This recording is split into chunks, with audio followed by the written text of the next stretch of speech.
Chapter 1. Where are we in the 6 stages? In The Singularity is Near, I described the basis of consciousness as information. I cited 6 epochs or stages from the beginning of our universe, with each stage creating the next stage from the information processing of the last. Thus, the evolution of intelligence works via an indirect sequence of other processes. The first epoch was the birth of the laws of physics and the chemistry they make possible. A few 100,000 years after the Big Bang, atoms formed from electrons circling around a core of protons and neutrons. Protons in a nucleus seemingly should not be so close together, because the electromagnetic force tries to drive them violently apart. However, there happens to be a separate force called the strong nuclear force, which keeps the protons together. Whoever designed the rules of the universe provided this additional force. Otherwise, evolution through atoms would have been impossible. Billions of years later, atoms formed molecules that could represent elaborate information. Carbon was the most useful building block, in that it could form 4 bonds, as opposed to 1, 2, or 3 for many other nuclei. That we live in a world that permits complex chemistry is extremely unlikely. For example, if the strength of gravity were ever so slightly weaker, there would be no supernovas to create the chemical elements that life is made from.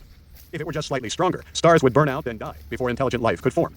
Just this one physical constant had to be in an extremely narrow range, or we would not be here. We live in a universe that is very precisely balanced to allow a level of order that has enabled evolution to unfold. Several billion years ago, the second epoch began, life. Molecules became complex enough to define an entire organism in one molecule.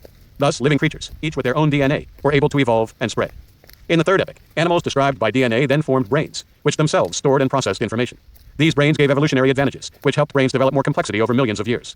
In the fourth epoch, animals used their higher-level cognitive ability, along with their thumbs, to translate thoughts into complex actions. This was humans. Our species used these abilities to create technology that was able to store and manipulate information, from papyrus to hard drives. These technologies augmented our brain's abilities to perceive, recall, and evaluate information patterns.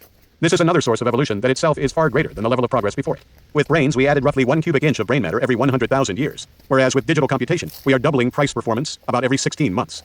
In the fifth epoch, we will directly merge biological human cognition with the speed and power of our digital technology. This is brain-computer interfaces. Human neural processing happens at a speed of several hundred cycles per second, as compared with several billion per second for digital technology.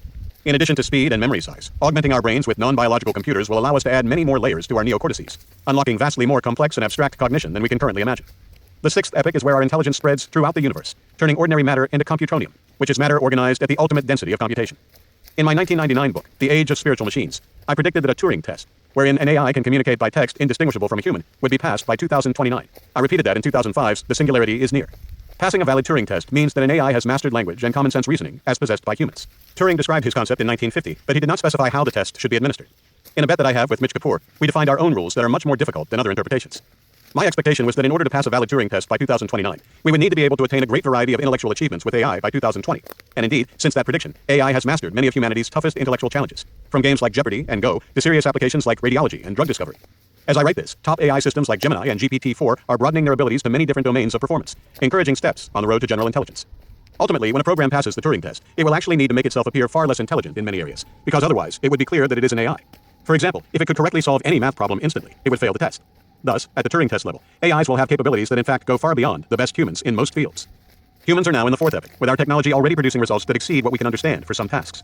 For the aspects of the Turing test that AI has not yet mastered, we are making rapid and accelerating progress. Passing the Turing test, which I have been anticipating for 2029, will bring us to the fifth epoch.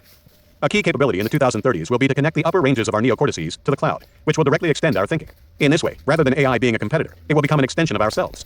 By the time this happens, the non-biological portions of our minds will provide thousands of times more cognitive capacity than the biological parts. As this progresses exponentially, we will extend our minds many millions-fold by 2045. It is this incomprehensible speed and magnitude of transformation that will enable us to borrow the singularity metaphor from physics to describe our future.